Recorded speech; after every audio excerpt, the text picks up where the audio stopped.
and welcome. You are listening to At Home with Ifeno. Here, we'll talk about helping women know and understand their worth, find fulfillment in who they are, and in what they do. Every other week, we'll talk about your identity as a woman, discovering your unique purpose, intentionally raising the next generation, and your influence in homemaking. I am your host, Ifoma Nneka Omoni.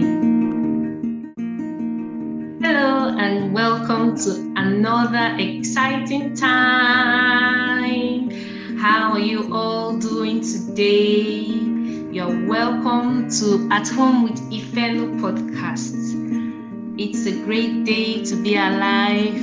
What are you up to this day?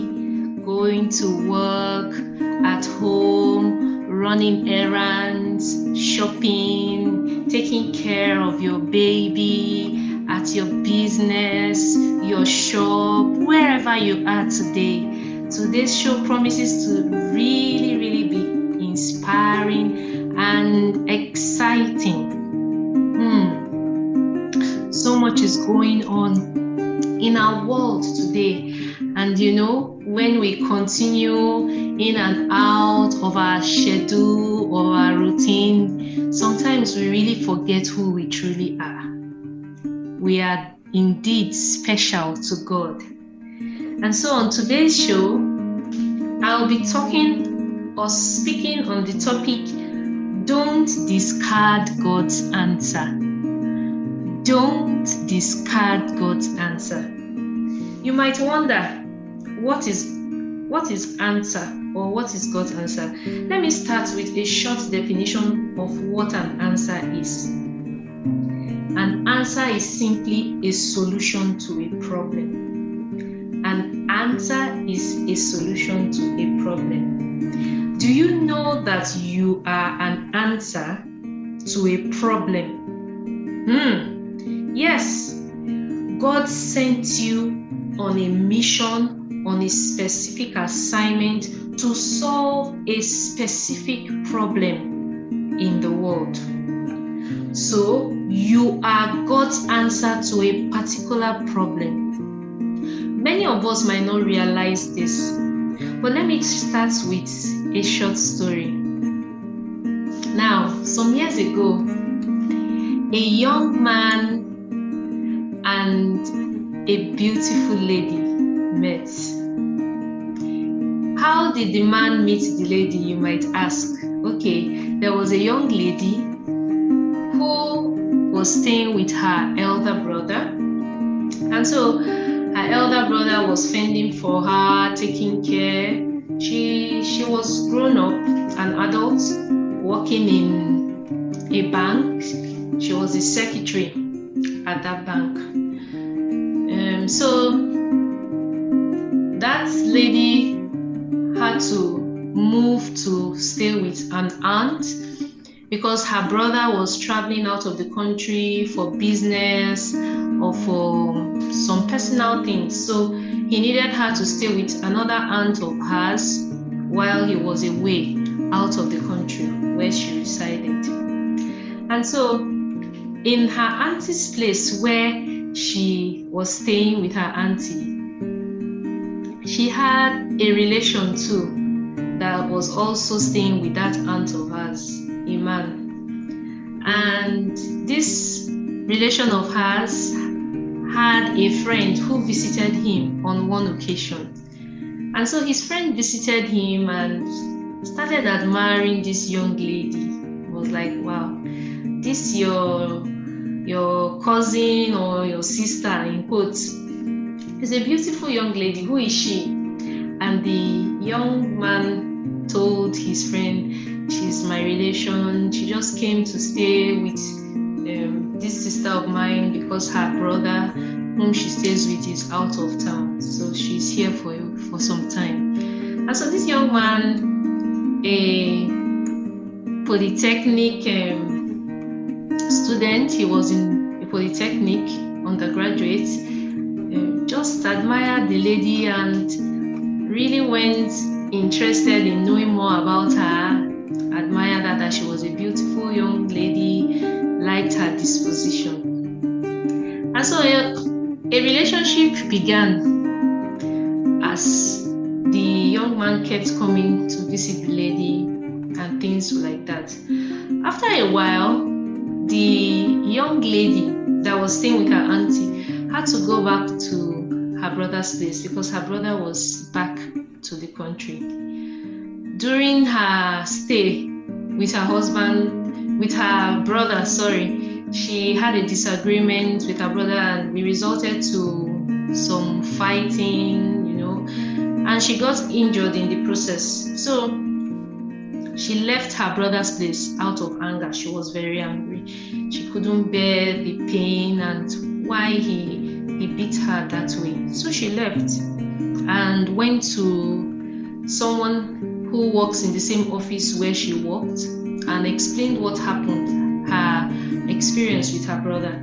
So the lady in the office offered to house her for a while and spoke with her brother, the brother that abused his sister by beating her up, and told him that if he wanted his sister back, that he should send her to the United Kingdom for her to improve on her skills as a secretary and even learn something else. So she suggested that this young lady should learn fashion designing when she got to the UK, and that was the only condition she, the colleague, a senior colleague in the office, will release this young lady back to her brother. Fast forward, this young lady's brother took it seriously upon him, prepared the sister to go out of the country, and she finally was successful in traveling to the UK. Now, her boyfriend, who was in the Polytechnic, suddenly didn't see her again. As at that time, there was no phone, no form of communication. So he wondered what would have happened. From his friend, he got the information that she had traveled out of the country. So this lady went to the UK, learned fashion, did a lot of things, spent 3 good years. No communication from her boyfriend. There was nothing that brought them together for 3 years. And then after 3 years, she came back home to her brother's place. And suddenly, she reconnected with her boyfriend. So by this time, 3 years, I told you, down the line had passed. And the young guy had finished and was already serving in Kaduna, and she was in Lagos. So he visited Lagos one day, and wow, who does he find? His longtime old girlfriend. What happened? We lost touch, no way of communicating, and she narrated the story behind her traveling out and all that. So they came back together and they continued their relationship. In the process of reuniting and everything, the lady got pregnant. And as she got pregnant, she didn't realize she was pregnant until this boyfriend of hers had gotten back for his youth service at Kaduna. When she discovered she was pregnant, she was happy that yes, she was pregnant, in the sense that wow, so she will be a mother. But her fears were if this boyfriend of hers would receive the news with a good heart, if he will also take responsibility. Why? Because the guy was everybody's guy, every lady's guy. He was a very hot guy. People liked being his friends. Ladies were attracted to him. So she was wondering, would he buy into the story? But the lady knew that pregnancy resulted in her meeting that guy during the time they reunited their friendship. So she decided that, well, irrespective of what the guy would say, she would not do anything to that baby. She was not going to abort the baby. After all, she said she was working, so she would keep the baby, and that if he doesn't accept the baby, no problem, she'll go ahead with her life. So after a while, the lady told her brother. Her brother had gotten married during that time she came back. So she expressed herself to her brother's wife, her sister-in-law, and then her friends too, and some other people, ladies, that this is what is happening, and everything like that. So one day, the boyfriend came back and met one of this lady's friend, and they were like, wow, where have you been? Have you heard the news? So the youth couple was wondering, what news? About what? And they narrated how this young lady is pregnant, she says the baby is for him. To their amazement, this guy was really excited to hear such a story. He was like, wow, he has been looking forward to being a father one day, and he felt that this is a golden opportunity. So he was excited. He asked where this lady was. He wanted to see his girlfriend, to share how excited she was. Lo and behold, when this girl met her boyfriend, she was surprised that he took it, he owned up to it. He said yes, that they're going to start a family and everything like that. So, and they decided they were not going to abort the baby. So because this pregnancy came, they had to start working to make the union legal by going to the registry and then to start living together as man and wife. They didn't have any courtship counseling. They didn't go for any premarital classes like we have today. But one thing was very key to this couple, to these two people. They made up their mind that their marriage must work. They made up their mind that they were going to live as man and wife within the understanding they had at that time. Guess what? That baby they had, that baby they decided not to abort or to take responsibility for is me. I am the product of that pregnancy. I am Ifeno here, your host, is the baby that came out from those two people. Yes. Now, why am I sharing this story? Many of us never take ourselves as important, as special. Now, one thing I want us to get out of this story is that God is a God of purpose, and that every child born, regardless of the circumstances with which that child was born, is an answer, is on a mission to fulfill a specific purpose. Yes, every child, irrespective. Please, I want you to also note here that I am not encouraging you to get pregnant or have children outside the institution marriage. But one thing I want you to know is that for every mess, there is a message. For everything that seems to be a mistake, there is something God wants to teach us. And so, me being alive today and here hosting this program, hosting this show, is a proof that I am an answer to a problem in our world today. And I thank God that my parents did not discard me. Remember, our title is Don't Discard God's Answer. You are God's answer to a problem. I will say it again. God has sent you on a mission, on an assignment to solve a problem in our world today. I want you to know that you might be going through a trying time. You might want to take your life, commit suicide. You might even want to abort a baby you never planned for. Please hear me. Yes, there are consequences for actions taken not in line or in the way they should go.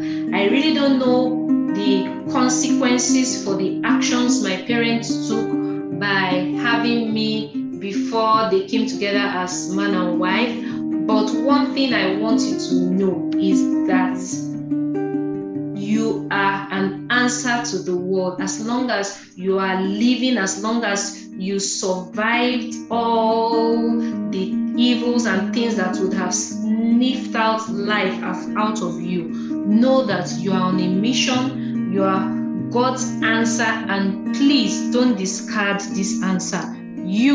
That answer. I am referring to you as God's answer. I want to also share another story in the line of don't discard God's answer. Just a summary. There is someone today, he's an American televangelist. His name is James Robinson. He hosts a television program, a Christian television program, Live Today. Do you know that he is a product of rape? Yes, rape. His mother was raped. Like I said, I'll just summarize the story. His mother was raped, and before his mother was raped, she had gone through a lot of difficulty. She got married to a drunkard who didn't take care of her, who did a lot of atrocities, didn't care for her. And then in the process of going out to look for a job, her employer's son got drunk and raped her in the process. And she was like, God, why me? Why is everything negative happening to me? So the mother of James tried to abort the baby, went to a doctor, and I don't know what the doctor would have told her, but the summary of the story is that the doctors couldn't carry out the abortion on her. And then the next thought in her mind was to commit suicide. She was like, what is life all about? There's nothing worth living for. I'm suffering to even put food on my table, and now I've gotten raped by somebody that I don't even, I never was interested in. So she wanted to end it all. And in this time of being alone, she heard that voice, that still small voice, saying that she should not abort the baby, that this baby is going to bring joy to the world. And so suddenly the desire to commit suicide left. An extraordinary sense of joy and strength overwhelmed her. And today, James Robinson is a blessing to our world. He is an answer to a problem in our world. He is speaking to lives, changing lives through his broadcast. A lot of lives have been changed. He is undergoing project for children to be nourished, to have good water, for shoes, for their feet. So many things he's doing. Just imagine if his mother carried out that suicide by killing herself and the baby, or even aborting him, he wouldn't be here today. So I just want to encourage that person that is about to do something disastrous. Do not discard God's answer. You are God's answer to the world. There is a specific assignment attached to you as long as you are living today, as you are hearing this. Please do not take God's answer for granted. And I'm referring to you. Do not take your life for granted. Do not think that there is nothing worth living for. Do not think that what is life all about. Remember that as long as you have the breath of life in you, you have a purpose, there's an assignment, you're on a mission, and God has sent you to this world to solve a specific problem. Don't discard God's answer.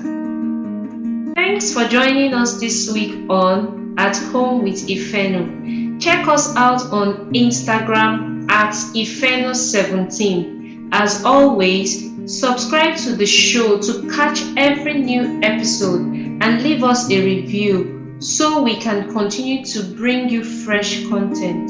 See you next in 2 weeks' time.